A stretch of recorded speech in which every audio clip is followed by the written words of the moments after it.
Hi guys! Welcome back to my channel or welcome to my channel if you are new. For today's video guys, pag-uusapan natin ang about sa cash flow ng ating mga negosyo. So kung isa ka sa mga young entrepreneur at nagsisimula pa lang mag-start ng kanilang mga businesses or small-time business guys at nahihirapan kang mag-monitor ng inyong daily sales or di kaya yung daily expenses or monthly expenses or weekly expenses. So don't worry kasi ito yung pag-uusapan natin for today's video. So kung interesado ka kung paano ba natin ito ginagawa on a basic way, then please keep on watching. So hi! Again guys, welcome to my channel. If bago pa lang kayo or bago nyo pa lang ako nakikilala, ako si Val and I am a mom entrepreneur. Sa aming channel guys, or sa ating channel na pag-uusapan natin ay tungkol sa mga negosyo tips, business ideas, and creative ways on how to do business.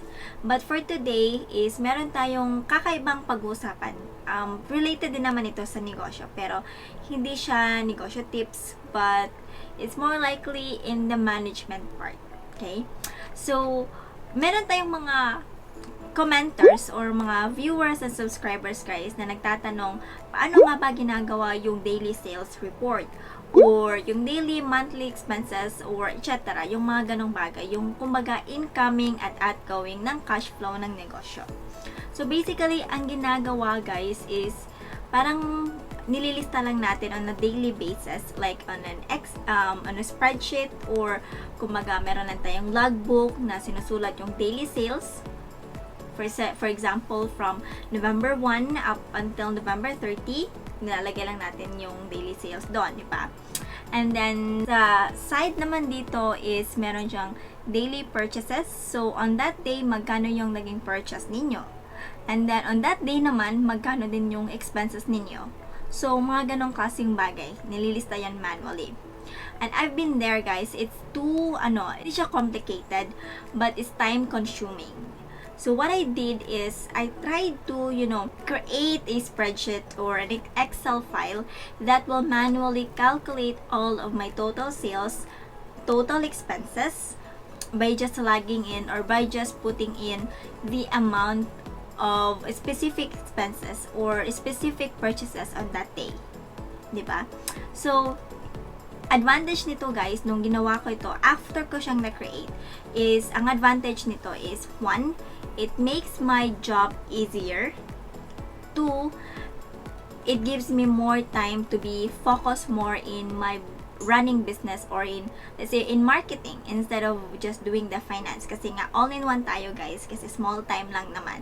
So, lahat ng ginagawa tayo, inventory, management, finance, accounting, marketing, tayo kasi lahat pag baguhan pa lang, So, after I created this guys, because as I mentioned, it's time-consuming talaga pag manual ginagawa.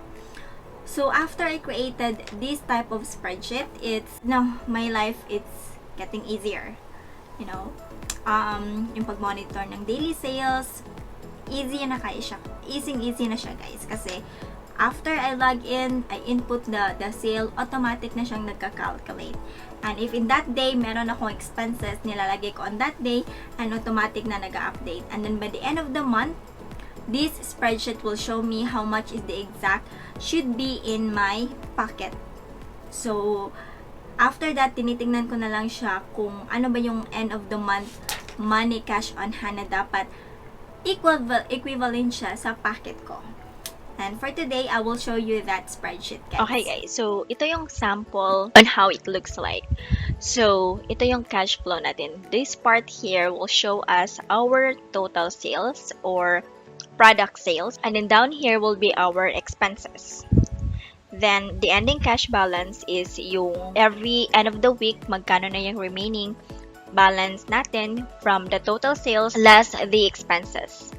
And as you can see here guys, or the week 1, it will be under here. So by the end of the week, let's say end of Saturday na. So you will be checking here guys, the ending cash balance if it matches to your money or from the pocket of the money that you are holding at the moment. And then to whatever will be the remaining balance here will be copied here, will be shown here.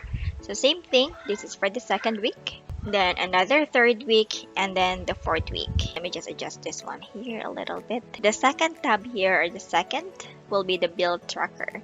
This will show us how much will be our amount for the rent, for the utilities, for the VEC of the month, for the water bill, for the payroll. Let's say you have a full-time. If yung utang, yung capital niyo is pang-utang, is pwede nyo siyang ilagay dito to monitor on that month. Let's say from the January, magkano yung balance nyo. Let's say for example, yung capital na inutang nyo is total of 20,000. And then for this month, pwedeng lagay kayo ng around 5,000. Oops.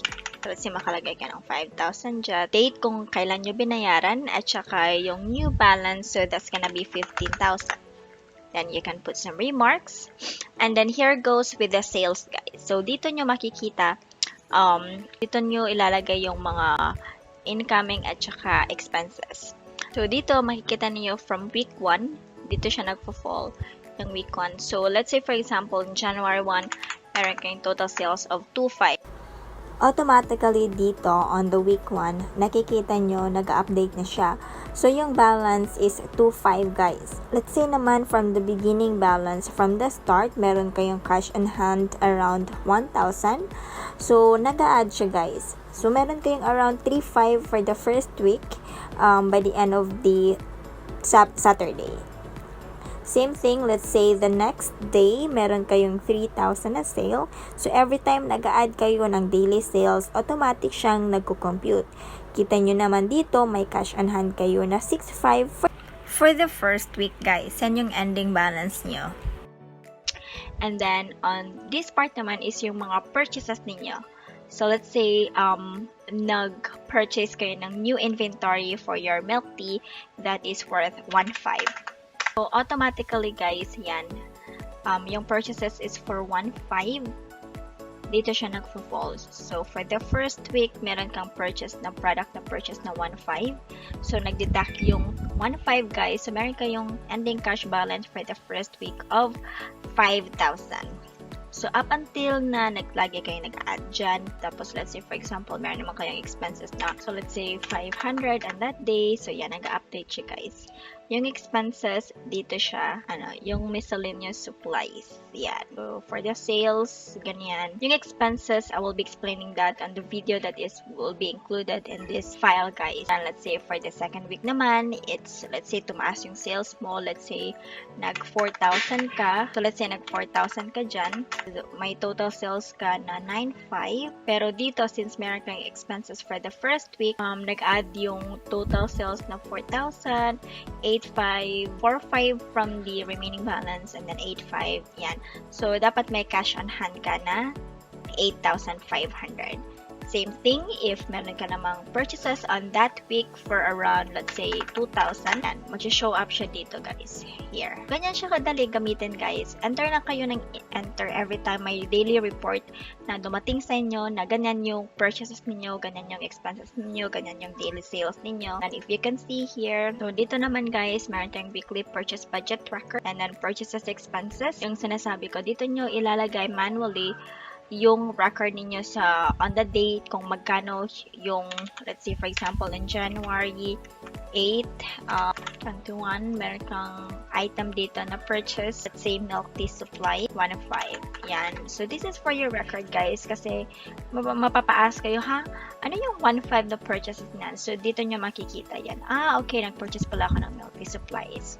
So yun, and expenses, let's say nagpagas kayo sa inyong sasakyan, which is charge ng inyong business. So lagay nyo lang dyan, gas 150, and then tapos lagay nyo, or 500, ano ba yan, or whatever.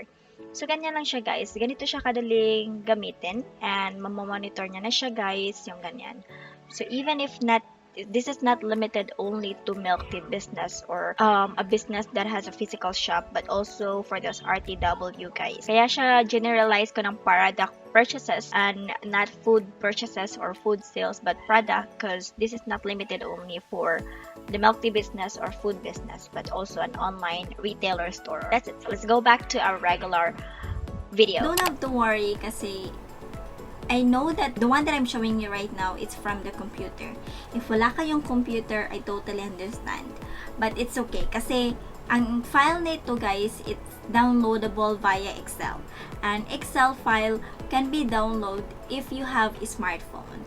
And I'm gonna show you a clip also how it looks like in a mobile phone kasi when I was starting that one guys, I don't have a computer also. So, I created this one via my mobile phone lang. So, relatable yung mga my cellphone at walang computer for this one. Okay? So, yan. Papakita ko sa inyo yung clip ng video na yan. Guys, ganito siya yung itsura niya when it comes to mobile phone. So, same thing na naman. Meron dyang week 1, meron dyang week 2, week 3, week 4. And then, same thing din. Yung sales, ganyan. So, basically, this one will work with you guys ever, let's say, lagyan natin dito on September 1, meron tayong dyang 2.5 sales. So, automatic on the first week, meron dyang 2.5 na total. So, yung version 2.0, hindi pa siya nagsisync dito sa Excel file. But, of course naman, kung makakuha kayo na nito, it's gonna be an updated one. That's gonna be for the January 2021 up until December 2021. So, I'll get back to our original video. So, yan. Napakita ko na sa inyo, guys, kung paano siya ginagamit or paano siya nagagamit. And as you can see, it makes your life easier kasi input lang kayo ng input whenever there is a daily sales report in that day. So, it will make you easier instead of computing it manually kasi mas madali na siya. Automatic na siyang nagka-calculate for you guys. So, whatever expenses that you might be having on that day or whatever your daily sales might be, automatic na talaga siya. Nakikita nyo talaga yung total income nyo, yung total expenses nyo, yung total purchases ninyo. And that's the good thing and benefit of this tool that I created, guys. And by the way, this tool, I created this, or the making of this one, it's about almost 2 years din. Bago ko siya, na finally na naging okay, na gumagana talaga siya. So, I've been using this for about 1 year and almost 2 years din ko siyang ginamit. And almost 2 years ko siyang pinapa-update, ginagamit every month to see if this tool will really work out for me. And that is what I wanted to share with you guys for this tool. This is my very first digital product. Yes, digital product that I am going to offer for you. And siguro napapasya kayo, wow, may investment ito kasi digital product eh. Hindi ito binibigay ni Val na for free. Of course, guys, lahat ng effort ko dito, yung time na ginamit ko, ginugol ko, of course, hindi ko naman siya pwedeng pamigay ng libre kasi I have to also make living for what I created naman. Although, may minimal lang naman na investment, hindi naman siya too much. Actually, for this one, this is the version 2.0 na guys, yung ginamit ko dito. Tinatawag siyang version 2.0. Whenever it is fully equipped na, the original pricing for this that I'll actually be selling this, it's 500 pesos. Yes, you heard it right. 500 pesos. But, I am doing a pre-selling for this product starting on December. So, the first 10 subscribers who is going to avail this product or will be making a reservation before January 2021 will be able to avail the price of okay, 100 pesos lang. Yes, guys, 100 pesos lang. And downloadable link na siya, guys. Meaning kapag kapag ready na yung product, is we will be sending you an email that you can download this one. And the good thing about this, guys, it comes with a video tutorial on how you can use this, like a deeper video tutorial of this type of product. So, yun nga, yung version 2.0 Cashflow Excel ko, guys, is gonna be for 100 pesos lang for 10 customers or 10 subscribers lang. So, if you wanted to know kung paano nga ba makakapag-reserve, is you have to finish this video. I will be explaining it later on. But for now, let's talk more about this product, guys. So, as I mentioned, it will make your life easier. Yun yung mga benefit, guys. It will allow you to save time, to monitor, to run your business, to focus on your business instead of just creating this tool on your own. Kasi as I mentioned, 1 year or almost 2 years ko siyang kine-create. So, for you to save up 2 years of your life, instead of doing this 2 years, is just buy this product for only 100 pesos. And, we're all good to go na. So, part of this Excel will be from January 2021 up until December 2021, guys. So that's what comes for this 100 pesos. And then, a video tutorial on how you can use it. So, that's what comes for the 100 pesos, guys. And then, if ever I am ready, fully equipped na talaga itong product, guys, is that I will be back to original price to sell it for 500. So, be sure to be the first customers, the first part of that first time customers who will make a reservation. And now, tanong ninyo, Val, paano nga ba kami makakapag-reserve para maka-avail nito? Okay, so what you can do, guys, is, again, visit nyo yung Facebook page natin na si With Love. Gagawa kami ng shop section doon, that there is a button where you can make a reservation, and you just have to click the button for the reservation, pay the amount of 100, and leave your email address, so that by January 2021 we are all ready. We will just send the link to your email address, guys, para kung saan at kailan ninyo pwede na siyang i-download, and you can have a full access to the video also. So, yun lang. Hopefully, nakatulong po ang ating video. I know it's a very basic thing that you can do, but if you want to make your life easier, I will highly recommend to use this tool. Kasi this really works for me. It really works for me, guys. And I will assure you na it's gonna work in your business. So, yun. That's it for today. I hope na you will support my very first digital product by 2021. And then, aside from that, I also have plans and planning for another products that I will be releasing here also, that will really be helpful for you guys who are starting their own business.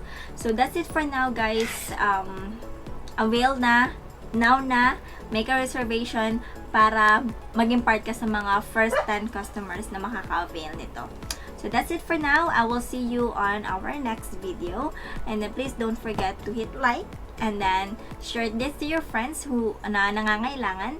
And then comment nyo sa baba naman, guys, kung nagustuhan ninyo, or ano ba yung next topic na gusto ninyong pag-discuss natin. Maybe I can share some tips, and if I have a tool that I can recommend, then I will share it with you guys. The tool that I am not creating, then definitely it will be for free. But if the tool that I am the one who is making, of course, guys, supportahan nyo naman ako. Bayad-bayad din pag may time.